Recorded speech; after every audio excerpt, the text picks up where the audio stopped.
Hi, welcome back to the second half of Session 13, Pirates and Smugglers. As you know, this is the last session of the course, and in the first half of today, what we were looking at was an overview, kind of the major points, what we've discovered both about pirates and smugglers as people, as groups, as economic and political actors, but also what do they help tell us about the larger systems that have shaped the global economy and global societies over the last 500 years.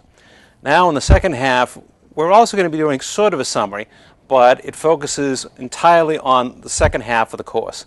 We really want to help you prepare for the final exam by going over some of those key points and thinking about some of the ways that questions can be asked from this material.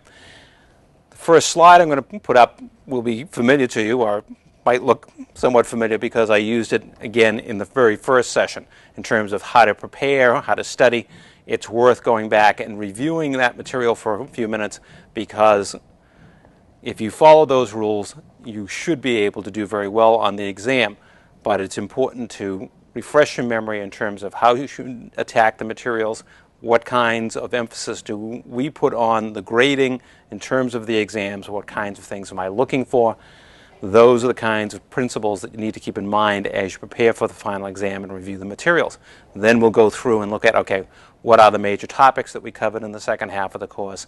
How would some of those topics fit together or make appropriate questions in and of themselves? And then take those topics and look at some of the detail, provide you essentially with an outline summary of some of the major topics that we've covered in the second half of the course. And that really should prepare you very well for the final exam. Of course, you're still going to have to go back, go through your notes, study your material, but if you have this larger framework in mind from the beginning as to what are the major topics that were covered, how would questions possibly be created out of that material, and then start going into the detail of each of those questions, each of those topics, then you'll be well prepared no matter how a question might be shaped or oriented. First of all, going back to what are the grading criteria. There are two major areas that are focused on in grading. First is analysis. And again, analysis means either answering how or why something happened or providing a comparative analysis, the similarities and differences between several topics or themes. Questions are almost always asked specifically in a form that encourages an analytical answer. Either tell me about the causes of such things, why did piracy develop, what are the causes of piracy, how did globalization contribute to or diminish smuggling and piracy in the 20th century. Those questions have within them this analytical orientation. So to a comparative question that says, well, compare pirates in the Western Hemisphere to pirates in China in terms of similarities and differences, that's being analytical as well when you make that comparison. And it's important to keep that in mind, that you're not just going to narrate. It's one thing to be able to recount the history of piracy and smuggling in England from the 15th century to the 19th century, but if it's simply a narrative, if it isn't discussing issues such as how did the rise of the customs service eventually limit piracy, what were the limitations of the customs service during much of its history, that's being analytical. If you don't incorporate that kind of analytical feature into your answer, then you're going to not get you're not going to be able to get a satisfactory grade, because 40% of the grade approximately is based on analysis. And again, the person grading the exams is not going to give a precise measure of 40% and say, well, you got 38 out of a possible 40%. But what it indicates is that significant weight is being put on the analytical issue. The only other factor that is weighted similarly is the factual part of it. In other words, do you provide factual information to back up the comparisons you're making, the analysis, the interpretation that you're making in your answer? An important way to think about this is that first and foremost, you want to be able to look at the key topics, how questions might be asked about them, which we're going to cover in a few minutes, and then go and start reading your notes over to establish what factual information helps support the arguments that you want to make about that topic. That yes, you can talk about prohibition, and that prohibition certainly contributed to the gangsterism of the time, although it was not the primary cause, and there is a phenomenon in which gangsters take over the business of smuggling of liquor in the United States. But then you have to be able to provide some factual examples of that. It's much easier to do it this way, to start with what are the themes, what are some possible ways the questions could be asked, what are the major topics I would want to cover within each of those themes, and then go and look at the factual information. Instead of trying to memorize, half a semester's worth of notes and all the factual information in them, first, if you know, look at these are the 7 or 8 key things I want to say if I'm asked about the topic of smuggling in the second half of the 20th century, smuggling and piracy. Okay, those are the 7 or 8 major things you want to say. What factual information can you use to help back up those statements that you're going to make? That way you're not trying to memorize every fact on a piece of paper. You're selecting those facts that will help you substantiate your argument, make your comparisons. So this is how to look at the exam in terms of those 2 key areas, and that constitutes 80% of your grade on the exam itself. The other 20% consists essentially of composition. In other words, is the answer coherently written? It needs a logical beginning, middle, and an end. An introduction that says, look, these are the key things that happened during Prohibition. These are the factors that contributed to the widespread development of smuggling in the second half of the 20th century despite globalization. All right, now you've laid out the key points that you're going to cover. Then you proceed in a series of paragraphs to cover and discuss those key points, and then at the end come up with some type of brief conclusion about the importance of clearly these 2 factors, third world protectionism and consumerism, let us say, were the 2 key factors of all of them in promoting smuggling in the second half of the 20th century. That's a logically constructed essay. It's not jumping all over the place. And I always emphasize, as I did in the first session, in every course, take a few minutes. You can do this while you're studying, and write down outlines. They can be brief outlines, just as you've seen me use on slides. In other words, just a word or 2 so that you know if I'm answering this type of question, here are the points that I'm going to make. That will make the answer coherent for you. That will give you a well-composed essay because it'll follow a logical structure. Rather than simply starting to write without thinking about it, just plunging in and then halfway through deciding, well, I spent too long on point 1 and 2. I've got 5 more points I wanted to make. If you have that outline, then you'll have direction. Of course, you can't bring the outline into the exam, but on the other hand, as soon as you see a question, you can sit there and take 5 minutes to write that outline down of what you're going to cover. That will give you coherence, and we'll see to it that indeed, in the time that you have, you're able to cover the points that you want to make. It's hard for anyone to grade on material that wasn't covered. So one of the biggest problems will be if you get yourself stuck covering 1 or 2 points and forget about the other issues that you wanted to cover. It's very difficult to give you any credit for something that we don't see on the piece of paper, that we don't see in the exam. If you have that outline, it will encourage you to follow a logical course in covering topics, meaning that you'll cover all of the areas that you need to cover, even in summary form.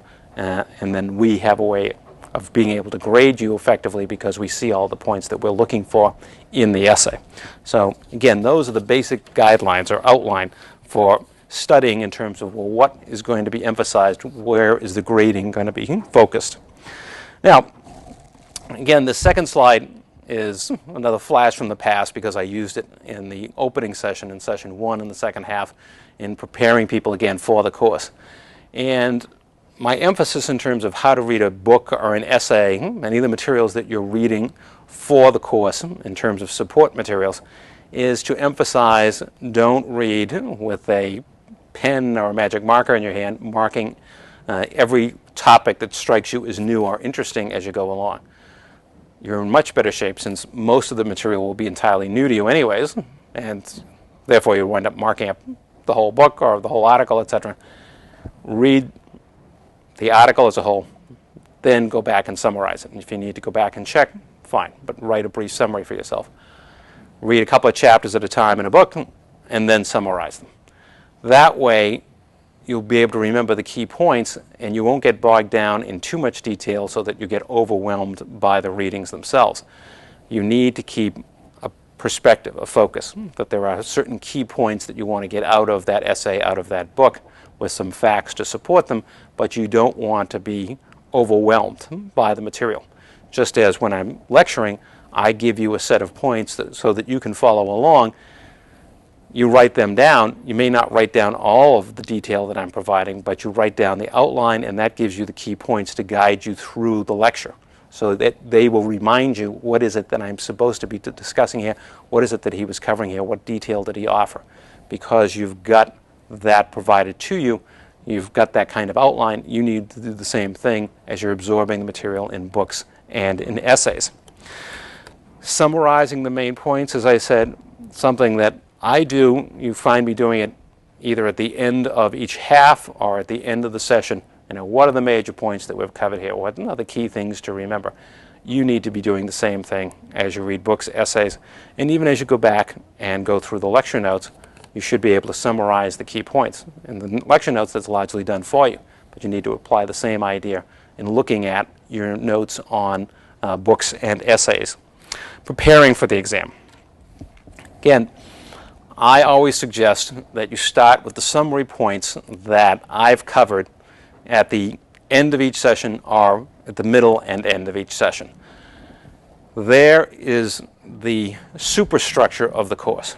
If you could take the summary points, which might be on 20 slides or so, or 25 slides, for the whole course, you'd sort of have an outline of the course in those 25 slides. And for the second half of the course, which is what you're studying for now, you can do the same thing. Start there. What are the key points on each of the topics that he covered? That gives you the framework on which you'll hang everything else. Then when you go back, read your notes over, go over the reading materials, you'll see where those materials fit into the larger concepts. It gives you structure. Instead of having to simply plow ahead, absorbing material, instead you come in with a framework knowing these are the important points. Where is factual information contained here that helps buttress these points, that will help me write an answer to a question? Anticipating questions.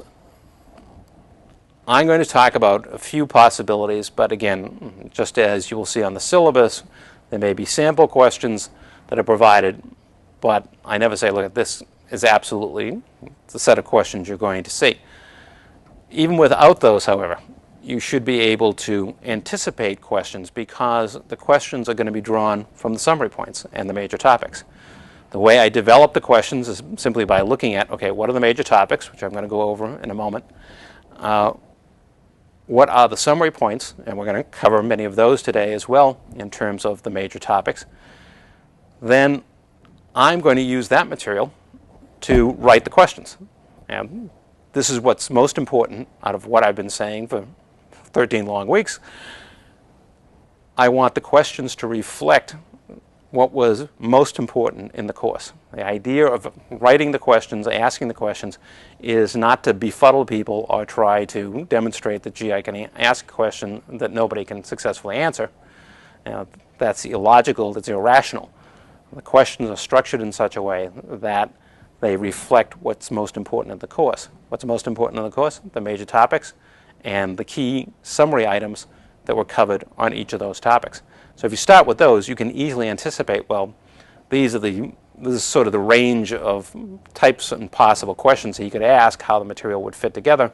You can readily anticipate what topics are going to be covered in those questions, and therefore get a very good idea of what you need to emphasize in your studying to answer such questions.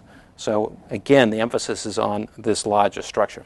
What are the key topics covered, and what are the key points, the summary points, that have been made about each of those topics? As I mentioned a few minutes earlier, this is a good opportunity, both while you're studying and later when you come into the exam to prepare outlines. Now, you can't bring the outline you prepare at home into the exam, but at home, by making a brief outline, which would be like the summary points, here are the key things I want to cover, it will give you structure for the answers that you eventually write, and it will help you prepare in terms of, okay, what factual information do I need to back up points I'm going to make? Once you get into the exam, if you simply write down the key points that you're going to cover, that will give structure to your question.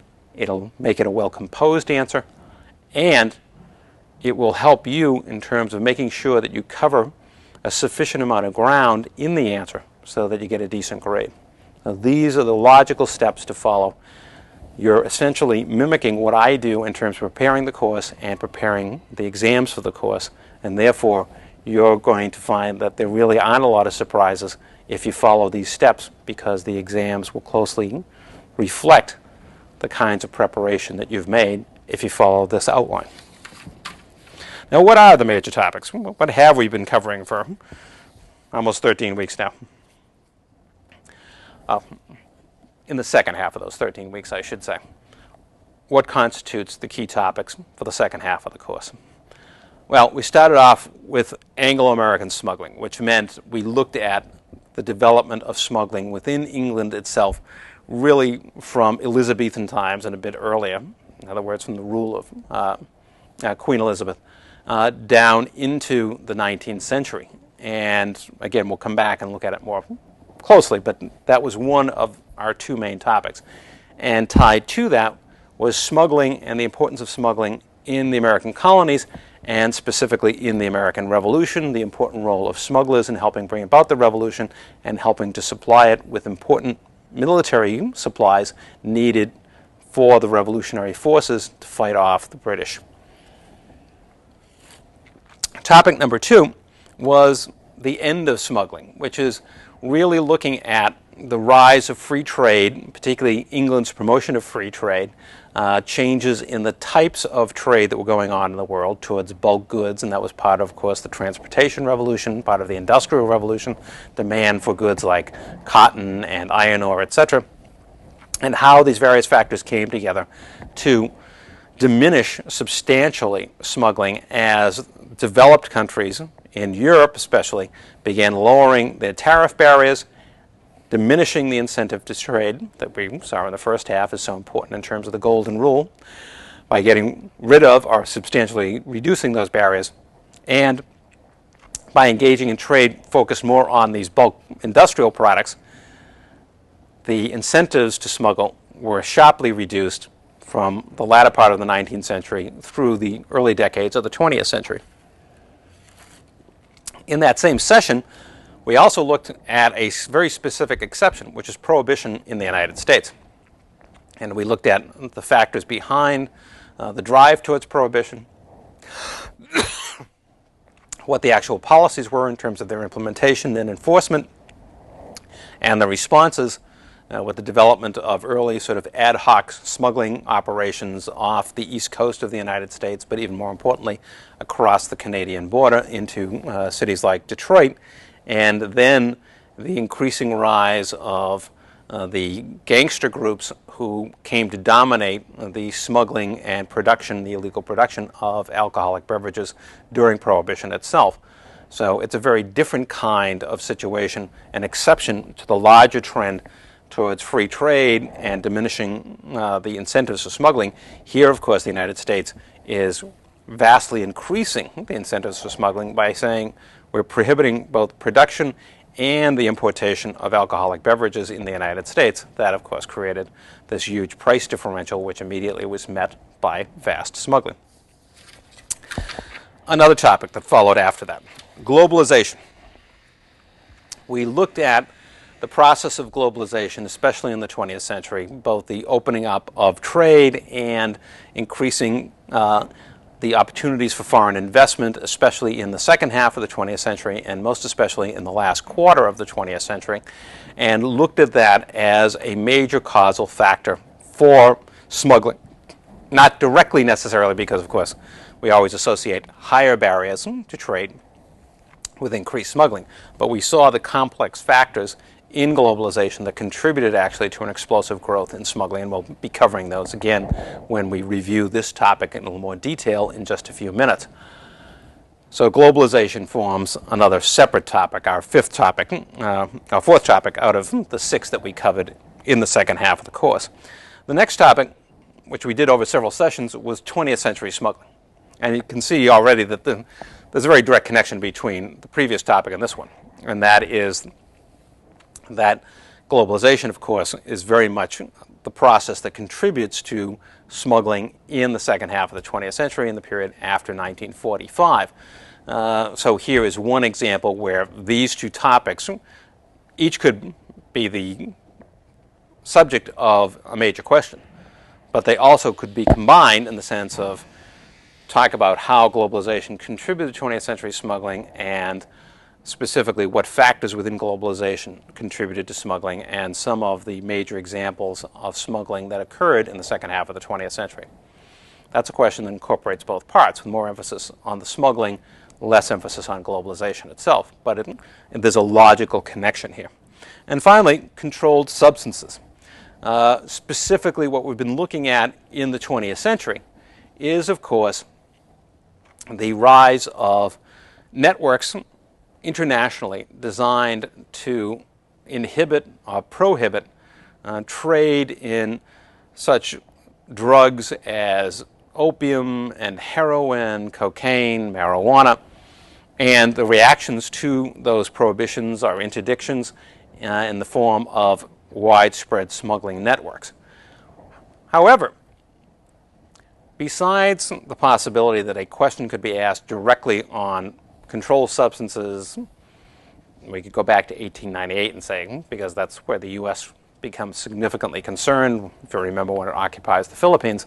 But besides taking that topic and saying, well, start there, but focus particularly on the post-1945 period, which is what we've done in the last few sessions. Besides that, remember, it can be connected to other topics in terms of controlled substances. You could at least briefly mention, depending on how the question were asked, James I and tobacco. And even more significantly, and a very relevant subject would be, of course, prohibition. So if we look at the topic of prohibition and we look at the topic of controlled substances, you could easily have a question that combines both of those topics together and says, well, talk about controlled substances, both drugs and alcohol, and U.S. policies and responses to those policies from 1898 to the present.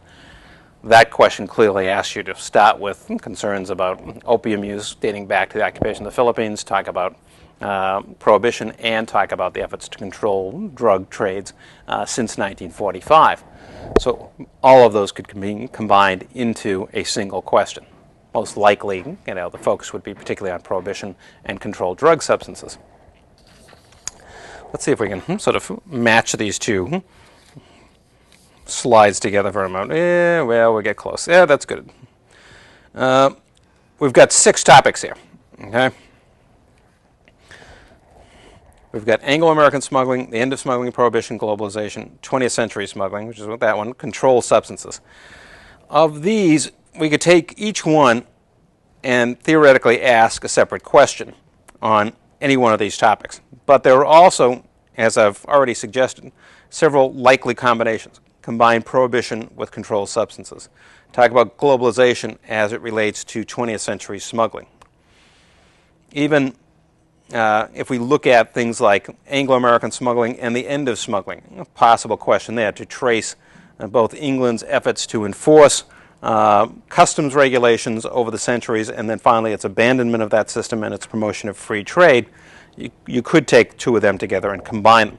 So there are 6 separate topics, any one of which could be a question, but there are also combinations of questions that could cover several of the topics together at the same time, such as globalization, 20th century smuggling, controlled substances and prohibition, and Anglo-American smuggling, particularly British smuggling, and then the end of smuggling, the changing policies of the British government, and the opening up of the age of free trade.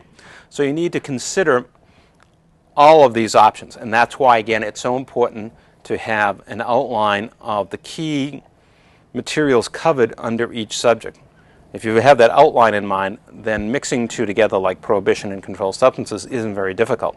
Whereas if you've just studied, details on each subject, then the larger issues get lost. So that's what we're going to do next, is I'm going to be talking about what are the key points in each of these topics that you need to focus on as you prepare for the exam. With that structure in mind, you'll be able to combine material from two different topics if you're asked that kind of question, and at the same time it gives you an excellent outline to go back, look at your notes and say, okay, which subject material, which factual material do I need to really remember in order to support the outline that I have in front of me. So those are the major topics and the kinds of questions that could be asked. Describe how globalization influences 20th century smuggling, and specifically the kinds of smuggling that occurred in the 20th century, why it occurred, what were the major contributing factors. Question on controlled substances that includes prohibition. What were U.S. policies? What were the responses to those policies? And remembering that you need to provide factual detail to such an essay. Anglo-American smuggling, which you can look at trading empire of England and also the responses to it in the Americas. That is a logical question as well. Globalization might stand alone, but it could also be a support piece for an essay on smuggling in the second half of the 20th century and the beginning of the 21st century. So each of the topics in and of themselves constitutes a reasonable question, but there's also several possibilities for combination here. And again, follow logical thought here in terms of where have I put the greatest emphasis? What points have I focused on? Which topics have I focused on? Those are the most likely questions to be asked. The more emphasis I've put on material, the more time I've spent on it, the more import it has, obviously the more likely it is that the question will be asked from that material. Because again, I want questions that reflect the emphasis in the course, and therefore it's the kind of question that you can anticipate because you can look at your own notes and figure out, okay, where did he put the major emphasis? Now, let's look at each of the topics and see some of the key points that should be covered in any answer that involves that particular topic. First of all, Anglo-American smuggling. What the Anglo-American smuggling topic, first of all, does is it allows us to look again at trading empires as sources of smuggling and also trade monopolies. England was a classic example of these kinds of conditions. If you think about its trading relationship with its Anglo-American colonies, in other words, the British colonies in North America, here was a classic example of how a trading empire functioned in terms of trying to create an exclusive relationship, that the British colonies in North America were largely confined to trade with England itself. Yes, goods could be brought from other European countries, but they had to go through British ports. They were going to have to pay British tariffs before they could go to the New World, and therefore their prices were going to become prohibitive. So it's a classic example of a trading empire that encourages smuggling by trying to establish kind of an exclusive relationship. And so too, the American colonies had to ship their goods directly to England. The other side of the coin, with the same result, incentives for smuggling. At the same time, England's trading empire, as so many others, is marked by monopolies. The classic example, the British East India Company. And of course, we saw in some detail the issue of both tobacco and tea, and especially tea in North America, the East India Company's control over that, and the resentment towards the monopoly that it exercised, and the fear that ultimately, even though England ultimately moved to lower the price of tea, that it was at the same time, in the eyes of many Americans, trying to encourage an expansion of the monopoly that the East India Company would enjoy in the North American colonies. So England provides, first of all, classic examples of trading empires and their monopolies and the problems that come along with it. We also see classic examples of how tariffs and taxes encourage widespread smuggling. We saw that wool was perhaps the major export in the early modern British economy, and yet it was being taxed heavily in terms of its export. So too, Taxes were being used to tax tobacco, to tax tea, as a way of gaining resources, but also trying to limit the consumption of a product like tobacco. And of course, when these taxes and tariffs are imposed on a large scale, when the rates are very high, inevitably it encouraged widespread smuggling, and as a result, the English government often was going to get a very poor return on such tariffs and taxes because the high barriers encouraged so much smuggling. We also see, in examining the development of the customs service in England, just how limited early modern bureaucracies were. The customs service is a classic early modern bureaucracy.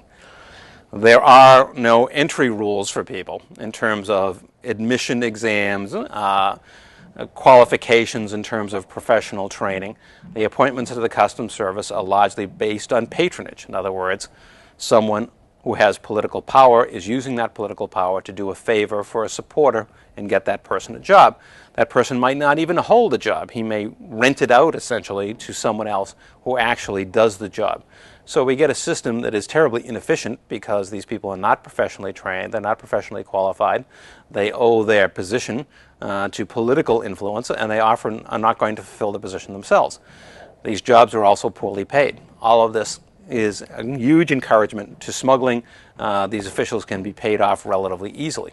So no matter what the rate system was in terms of what was actually to be paid as tariffs and taxes, the fact is the mechanisms to enforce those tariffs and taxes was weak indeed in terms of the lack of a truly professional bureaucracy as we would consider it in the 21st century back in the time of the Elizabethan era in England. There's also the fact, and we have seen this on numerous occasions in various systems, is the acceptance of reality at various points in terms of the state and its policies. That the state recognizes, for example, that it has limited resources to enforce these tariffs and taxes. That is why the main concentration is on the Port of London and then some of the other principal ports in England. Meanwhile, all kinds of small harbors and outlets are left without customs officials because the state simply doesn't have the resources to enforce such a widespread system of tariffs and taxes.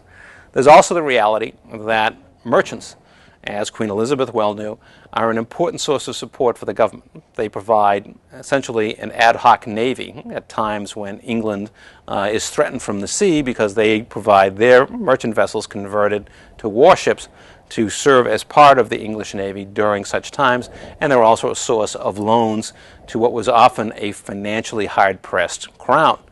As a result, Elizabeth doesn't want to lean too heavily on the merchants who are engaged in widespread smuggling. If she offends them too much, they won't be there to support her in the future. A similar kind of reality that was accepted, for example, by the Spanish and Portuguese monarchs in the enforcement of their own trading empires at about the same time. Free ports also play a role. Remember, we're talking not just about England itself, but also about its American colonies. And we remember Fort St. Eustatius in the Caribbean, a major free port, and we know that that was a key area for smuggling by Americans during this period leading up to and during the American Revolution, that these places provide, even in the age of trading empires, excellent opportunities to circumvent the regulations of the colonial trading empires that the various European powers established in the Western Hemisphere at this time. So even early on, even back in the 18th century, we're talking about free ports and how they have a major impact encouraging smuggling within these colonial trading systems. Another aspect of England's experience in terms of trade and smuggling in this period is the importance of consumer economy and community sentiment. Consumer economy not in the sense of widespread consumerism as we know it at the beginning of the 21st century, but the beginnings of a consumer economy in terms of the consumption of tobacco, and tea in England's society during these centuries. The widespread popularity of both of these products made it almost impossible in the end for the Crown to eliminate the trade in tobacco, which, of course, James was anxious to do, and his successors also treated tobacco as an alien substance that was dangerous to the well-being of the English population. That's why even during free trade, of course, the tariff on tobacco remained extraordinarily high. But the fact is, with so many members of the population consuming and enjoying these products, attempts to essentially tax them or regulate them out of existence, or, in the case of tea, to create a monopoly in which monopoly prices could be charged, effectively collapsed, in the sense of being effectively collapsed during these centuries. The fact is, most of the tobacco and most of the tea that was going to be consumed in England during these centuries was being smuggled into the country. So the East India Company monopoly really didn't mean much in terms of the domestic English market for tea, because so much tea was being smuggled in. The same with tobacco. That tobacco might be heavily taxed, but hardly anyone was going to pay that tax in England because most of the tobacco was being smuggled. What we're seeing here is an early example that when a large part of the population has an ardent demand for a product, then rules designed to prohibit that product or heavily tax it are going to be violated time and time again. That the state's ability to enforce this kind of system against products that have a wide market within their own society are almost inevitably going to fail. Because you have not only the price differential encouraging people to smuggle it in, you also have essentially the connivance and the willingness of all kinds of people within that society to condone this, so that they don't see anything wrong with it. And here we come to community sentiment, that people across England were very sympathetic to smugglers of tobacco and smugglers of tea because, of course, they wanted to consume those products. They felt that the monopoly and the taxes were outrageous, and therefore you're not going to get willing assistance from the public in terms of trying to enforce these rules. The same with the export smuggling of wool and other products. These products were considered vital to the local economies in England, and the idea that heavy taxes were being imposed literally made heroes out of many of the smugglers who were getting these products out of the country. And this is why the English Crown had such a difficult time in convicting smugglers in local courts through much of the period that we've looked at, well into the 18th century, because so much of community sentiment was on the side of the smugglers, not on the side of the British government. So these kinds of factors that we see early on here in England can have a major role in the success of smuggling operations, and of course they become even more important on a global scale as we go into the second half of the 20th century. Also, with the English example, we see some of the effects of smuggling. Something we talked about in the first half today, that smuggling in many ways is a necessary evil for trading empires. In many ways, trading empires couldn't really have their monopolies and enforce their exclusivist trading relationships without smuggling and some degree piracy.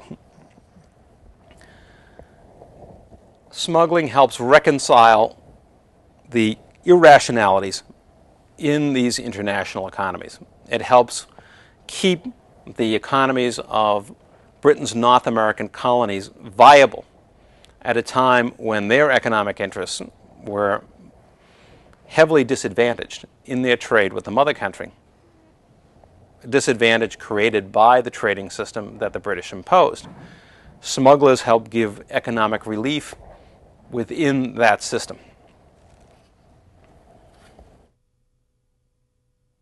So too, the rules taxing tobacco, tea at home, giving a monopoly to the East India Company on imports of tea, these rules might well have been found intolerable by the larger population if it weren't for the fact that smuggling could so readily be carried out in these products and as a result relieved much of the resentment, or a considerable part of the resentment, against the Crown for imposing these kinds of restrictions on these products. So again, not only does it help keep the colonial economies balanced in North America, it also helps the domestic situation by limiting resentment towards the Crown, because there are indeed alternatives to paying exorbitant prices for tobacco and for tea. The latter part of the story, and why it has some relationship to the end of free trade, or to the beginnings of free trade, I should say, and the end of trading empires, is the British experience. That over time, as we saw, as we get into the latter part of the 18th and beginning of the 19th century, the customs service is becoming much more efficient. We're getting a modernized, professionalized bureaucracy, particularly by the early decades of the 19th century. As more and more smuggling groups became criminal gangs, phenomena we've seen elsewhere, prohibition, drugs, as that began to happen, community support began to shift away from the smugglers and towards the government. So enforcement was actually improving in terms of the ability of the state to capture smugglers and to interdict an increasing amount of this trade. And yet, in the end, the government decided, just as it was becoming far more efficient in enforcing tariffs and taxes, it decided just at that time to start rolling them back. Part of this was based, yes, on economic philosophy, that according to David Ricardo, the Enlightenment economist, what you're looking for is your comparative advantage, that England should specialize in the goods that it is most productive in producing, as should other countries. They can then exchange those goods and both sides benefit. Part of it is that economic philosophy. Part of it is England's recognition that it increasingly was the workshop of the world, the leading industrial power of the world, and therefore had a huge advantage over other countries, an advantage that would only be assisted by opening up the trading networks of other countries. And it had that practical reason for promoting free trade. But there is also the reality that even with increased enforcement effectiveness, smuggling remained a major problem. And one of the ways to decrease that problem, aside from becoming more efficient, was to eliminate as much of the incentive for smuggling as possible. And that came with the lowering of trade barriers. So as much as economic philosophy is important, as much as there is the natural advantage that England will enjoy in a world of free trade, there is also the practical lesson that smuggling was virtually impossible to stop or to substantially reduce, even with more effective state measures and mechanisms, unless you eliminated as much of the incentive as possible. And that meant reducing tariffs and taxes, and that reduced price differentials and reduced the incentive to smuggle. So there's a direct correlation, a direct connection between the experiences that we see England have under this period of what we called Anglo-American smuggling, and the next period of free trade. England is learning from the lessons of this earlier period and applying them in the period of free trade. We also saw, in this case, one of the political effects of smuggling. A somewhat unique experience, well, not entirely, somewhat unique in the sense that in the American Revolution, smugglers play a key role in helping bring on the revolution because they resent the policies, and they actually see some of the changes in those policies are particularly dangerous to them, such as the new arrangements made for the East India Company and the importation of tea into the North American colonies. They not only do that, but subsequently smuggling operations in the Caribbean help supply the Continental Army with the material it needs to fight the war against England.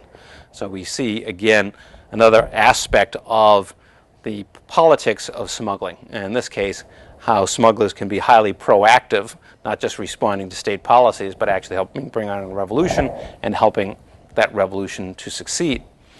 All of these are important topics under this general theme of the Anglo-American smuggling experience. The second topic is the decline of smuggling, which is really talking about free trade.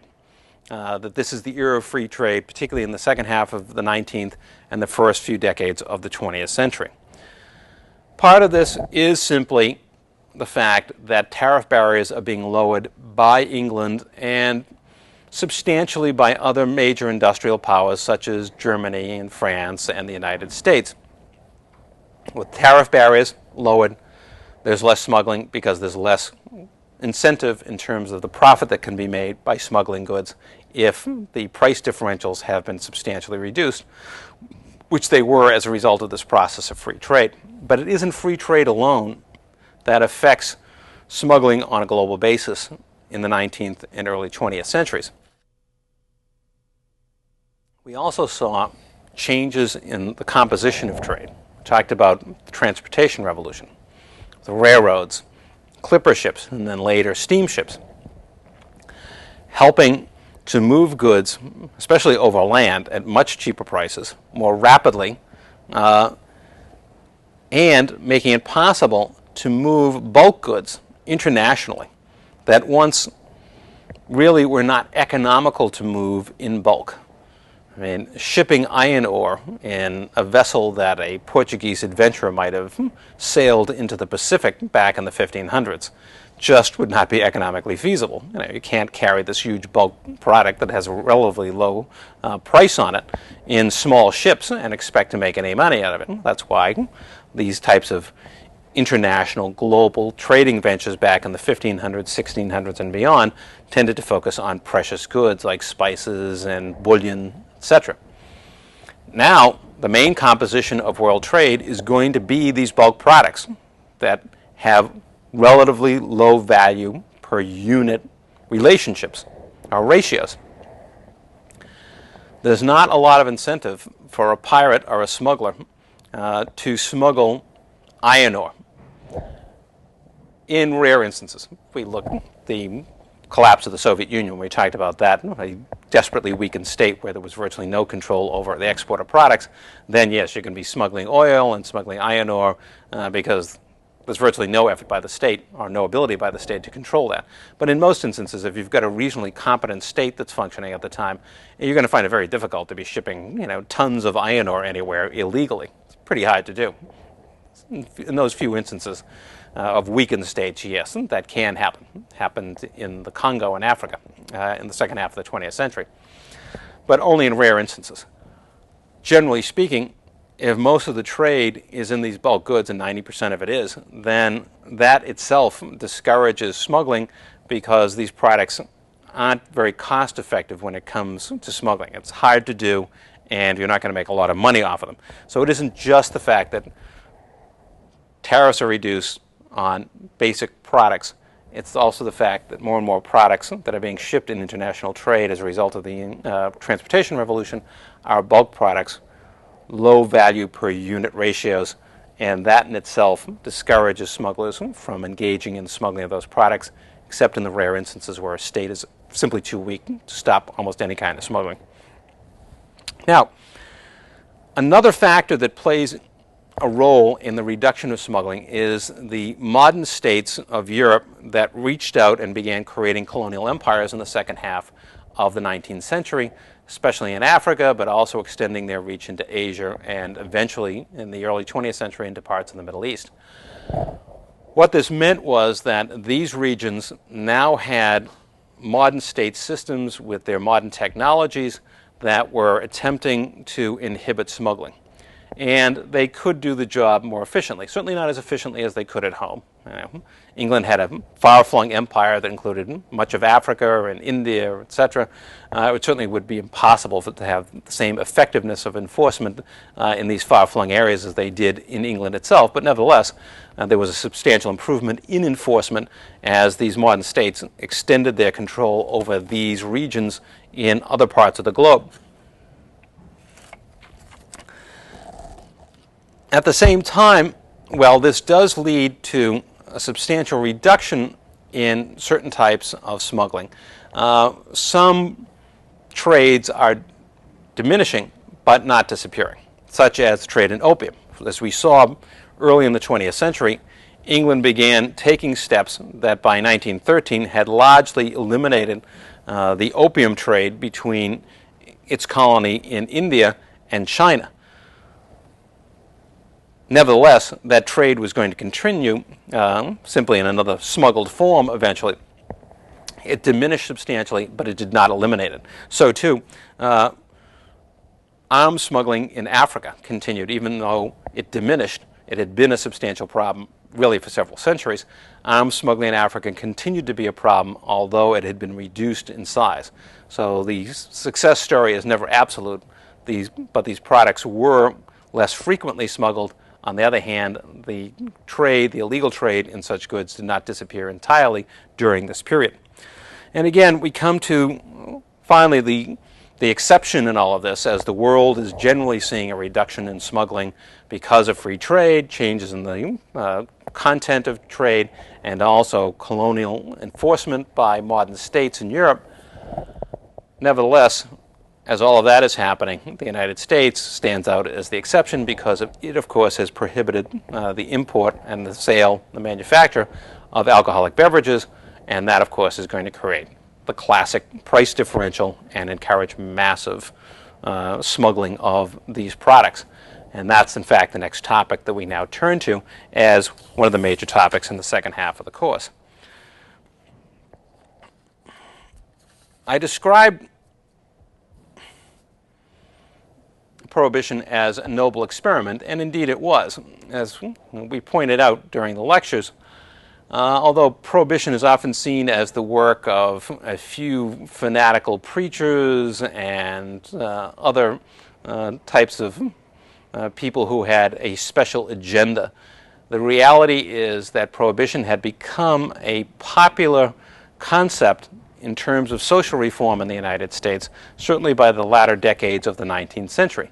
Many people in this country, not just religious figures, but social scientists and social reformers, public policy makers, really believed that alcoholic beverages, especially distilled beverages like hard liquor, had an extremely detrimental effect not only on individuals but families and society as a whole. That it contributed to violence within families, it contributed to unemployment, contributed to problems of social dislocation, and therefore the eventual prohibition of alcohol consumption would have a very positive effect on society as a whole. So it really has to be seen not as the product of a religious crusade, but as a product of a sincere attempt at social reform that had widespread support in this country. Eventually, however, the experiment, which was started with such noble aspirations, came up against several hard realities. One was consumer demand. That, yes, Prohibition would decrease significantly the amount of alcohol being consumed in this country, because indeed prices would go up. The very fact that what was a freely sold and consumed product now had become a prohibited product, inevitably, no matter how much smuggling went on, was going to cause the price of alcoholic beverages to rise substantially, and that meant for many people they simply couldn't afford to buy alcoholic beverages. However, the fact remains that demand remained substantial throughout the country, much like the experience of James I trying to get rid of tobacco or trying to create a monopoly on tea with high taxes, etc. The fact is, you couldn't fight Main Street in the end. If a substantial part of the American population wanted to drink alcohol, they were going to go and do it. The other harsh reality was that as enforcement efforts were stepped up in the face of widespread smuggling, the amateurs gave way to the gangsters. Now again, we did see that Prohibition was not the cause of gangsterism in the United States in the 1920s and 30s. The fact is, these criminal organizations had existed at least for decades before Prohibition ever came into effect. They were mostly involved in things like prostitution and gambling. The sale of alcohol was considered a logical sideline enterprise in both gambling and prostitution, and therefore the gangs went into the smuggling and illegal production of alcohol to make sure that they could continue to offer that product with these other criminal enterprises that they were already involved in. So it's not as if Prohibition fed the growth of the gangs in the United States at this time. Rather, the gangs took this on as another necessity because they could no longer freely buy alcohol for their establishments. In fact, it has been at least argued by some that the gangs did not make a profit in the sale of alcohol simply because of the high costs involved in bribing officials and transporting the product, etc. It's hard to prove one way or the other since obviously their books are not available for us, even if they had them, to review the realities of costs and profits. So we can't be certain what the reality is. What we do know is that, well, many critics of Prohibition would blame it for the rise of gangs in the United States, particularly in the larger cities like Chicago and New York. The fact is it simply became another criminal enterprise for people who are already involved in a variety of criminal enterprises within our society. As far as the realities of failure, that this thing didn't work, one issue was the fact that there was relatively limited resources assigned to enforcement. Certainly early on, and even when more concentrated efforts were made to address key problem areas, such as Chicago, Detroit, New York City, despite the fact that resources would be concentrated in those areas periodically, the fact is that in terms of the country as a whole, there was only a very small bureaucracy really to enforce this whole process, and much of the enforcement remained in the hands of local law enforcement institutions, and they of course had to be sensitive to the realities of local populations, local cultures, and there again we come up against the problem of consumer demand. You know, do you as a policeman really want to make all your relatives, your friends unhappy because you're breaking up every still and every bootleg joint that exists in your neighborhood? You're not going to be a very popular figure. You're probably going to ease up a bit on that kind of thing because most of the people around you see very little wrong with it, in fact want to enjoy the consumption of that product. So that kind of issue further inhibits the ability of the state to enforce these rules. And finally, again, we get back to the golden rule of smuggling, with the kinds of price differentials that were created as a result of an all-out prohibition. The incentives to smuggle were enormous. That's why even early on, amateurs, people who did it part-time, were getting into it because you could really make a substantial amount of money just by shipping a few cases of Canadian whiskey into the United States, bring it across a frozen lake in your car on the weekend, and you make a pretty substantial piece of money. That kind of price differential was going to make it very easy later when the gangs take over to be bribing officials at the local and the federal level to keep the operations going. So the basic factor I think that we come back to with Prohibition is that with those enormous price differentials, there simply was no way short of a massive and highly restrictive enforcement process that the federal government was really going to be able to shut off the vast smuggling that occurred, especially between Canada and the United States, and therefore it was doomed to failure if for no other reason than for the sheer difference in prices, the profit margin that could be made by smuggling alcohol. Our next topic is piracy and smuggling in the postmodern world. And here we're taking the first half of this, 1945 to 1975, and we'll look at the second half, 1975, down to the present. There are a number of similarities here. What we can say is that where there are similarities, the fact is that those elements that we see in this earlier period intensify in the later period. So there are similar factors working in both the immediate post-war era and then the late 20th century. It's just that when the same factors are working, they're usually operating on a more intense level. One of the key factors we find is that although this can be counted as the beginnings of globalization in the second half of the 20th century, that even though there is this pressure on, as we saw earlier, by the United States and its allies and these multilateral agencies to open up economies, create freer trade systems, and open up opportunities for foreign investment, Nevertheless, immediately after the war, given the experience of third world countries in terms of the Depression, in terms of their own lack of industrialization, there is a high level of third world protectionism, third world nationalism, using protectionist policies, particularly protectionist policies aimed at consumer goods, in a process of import substituting industrialization, trying to fend off the import of these foreign manufactured consumer goods so they can, within their own domestic economies, build national industries that will manufacture and supply those same products.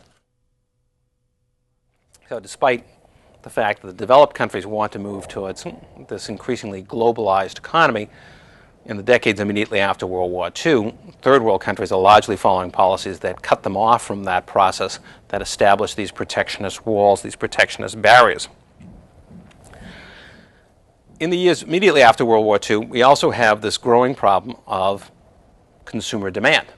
Now, consumerism has not reached the wide scale that it will in the second half, or the last quarter of the 20th century, I should say. Nevertheless, we do see among the upper class and certainly the upper middle class growing demand for certain products. We see some of those products, we talked about watches and cigarettes and whiskey. Obviously, much of the population couldn't afford these products in most third world countries at this time, but there's still a substantial group of people in the middle and upper classes who can afford them and are demanding them. Again, we have the same problem that James I had. They want to ban or at least limit the availability of such products in their economies, the third world countries do, but it's very difficult to do when your own population, or at least a significant portion of it, is demanding access to those kinds of products. Growth in world trade is another factor. After the Great Depression and the war itself, there's this massive growth in world trade as economies are once again producing on a full scale and not devoting it to wartime activities.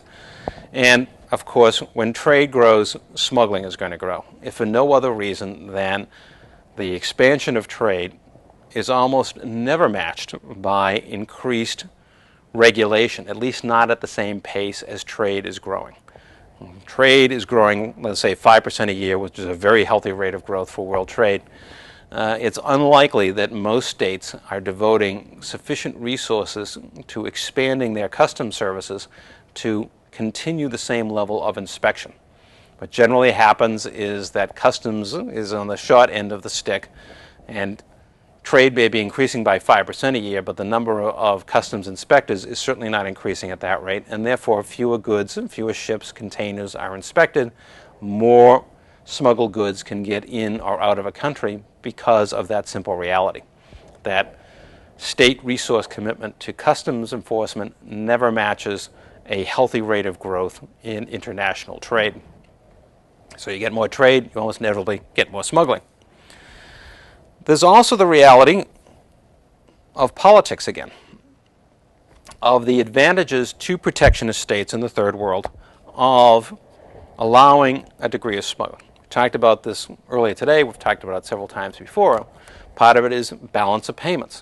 You can make your balance of payments look good because officially you can say, well, we only imported $100 million of goods this year, so we're only using up $100 million in foreign reserves to pay for those imports.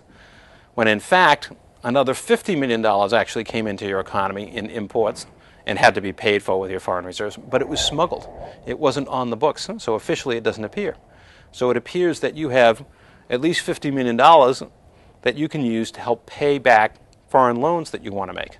Therefore, you get a very healthy credit report from foreign banks who see the official statistics and see this as a country that is generating enough foreign reserves to indeed be able to pay off its loans in the future. Smuggled goods provide competition for domestic monopolies. Foreign goods help ease the resentment of local consumers when they can't get easy access to those goods because of high tariffs, because of exchange rates that are being used, exchange controls and manipulations. All of this is to benefit the third world country that's engaging in the smuggling.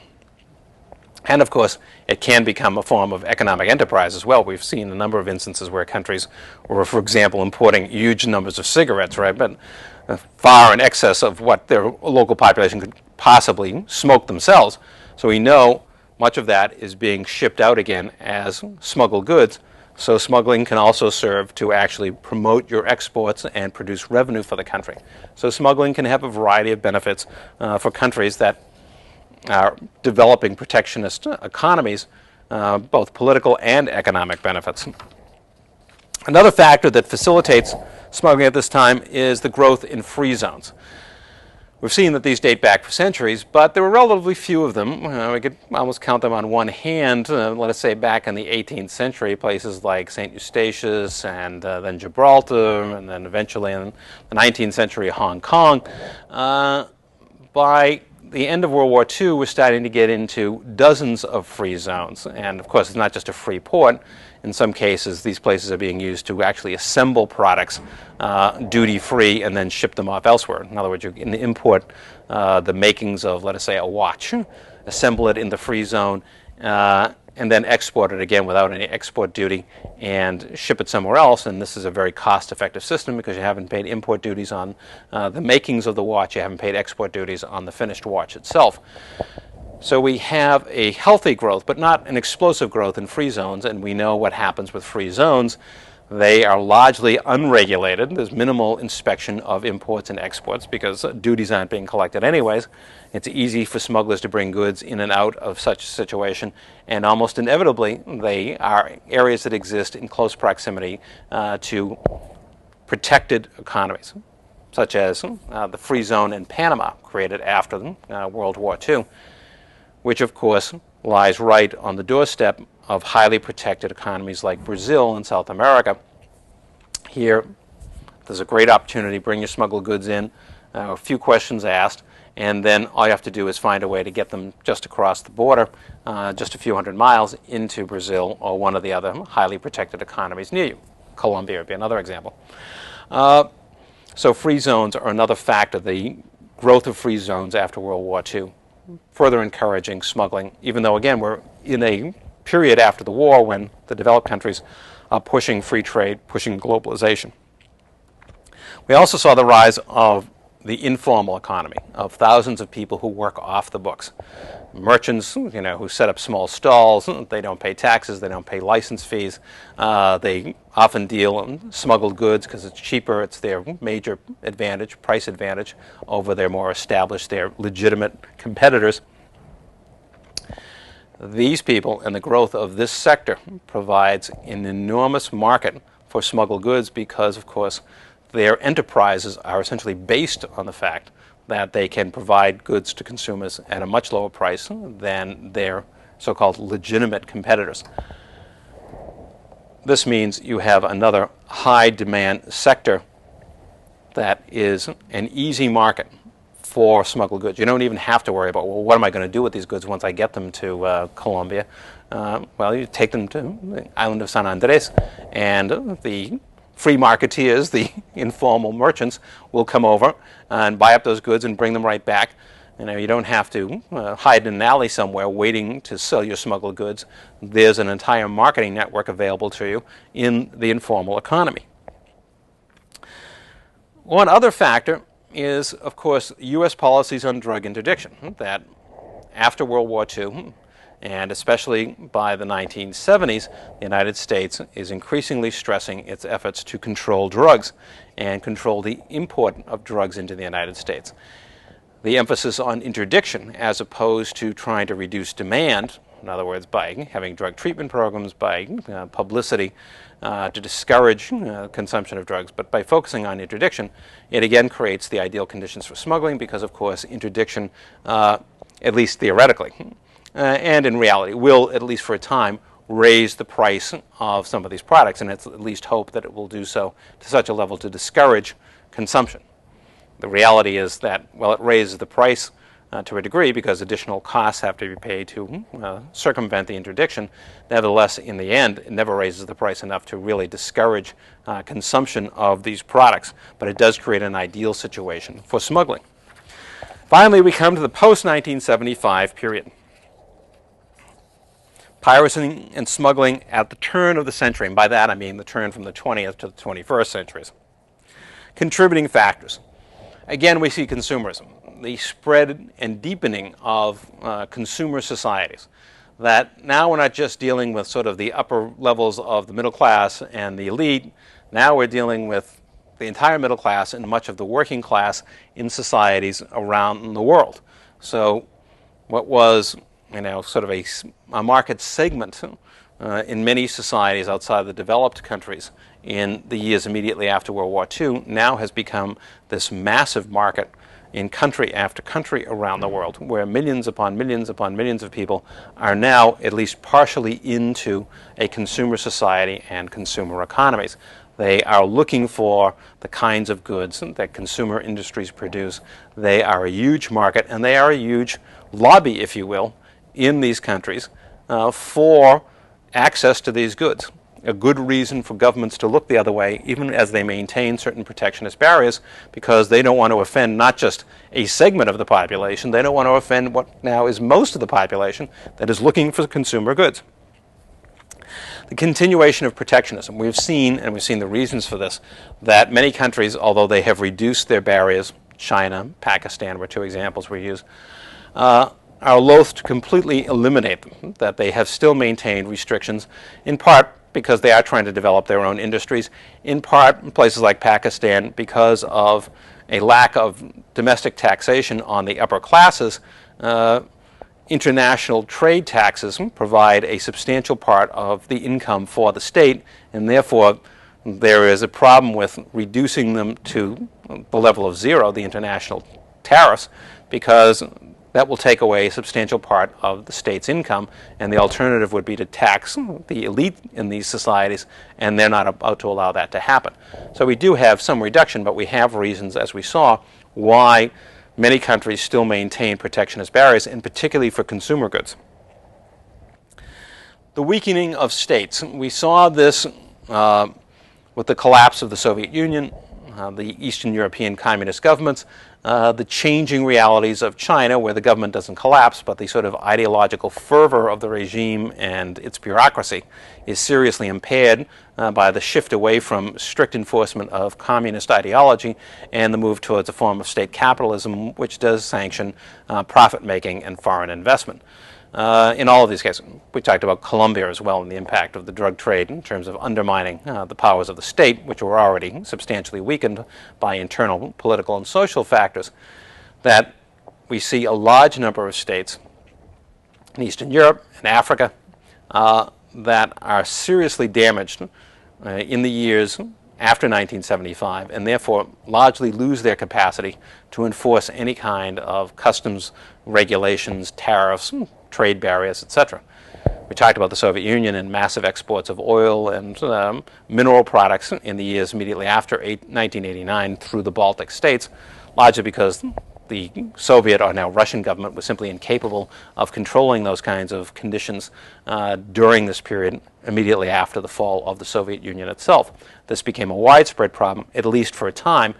Some of these conditions are now being corrected, but for several decades, particularly at the very end of the 20th century, it was a major contributing factor to increased smuggling.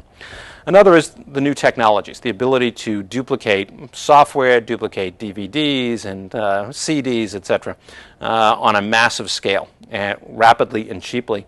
This has contributed in a substantial way to piracy and smuggling of these products.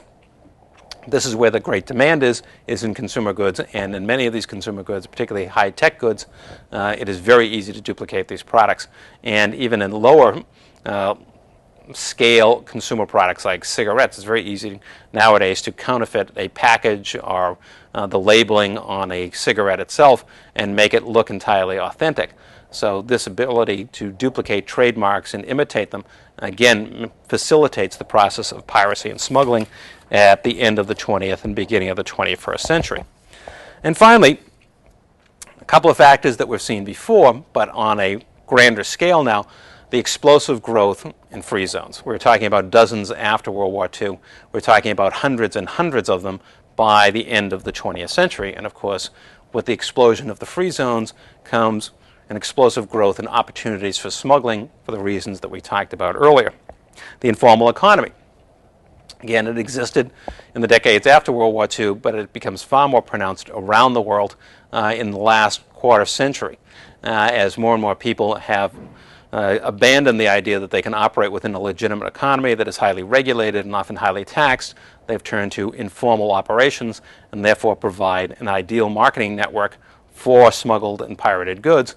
And the key here, as opposed to pre-1975, is the sheer enormity. And we looked at cases where 40–50% of gross national product is coming from the informal sector. Multinationals in smuggling.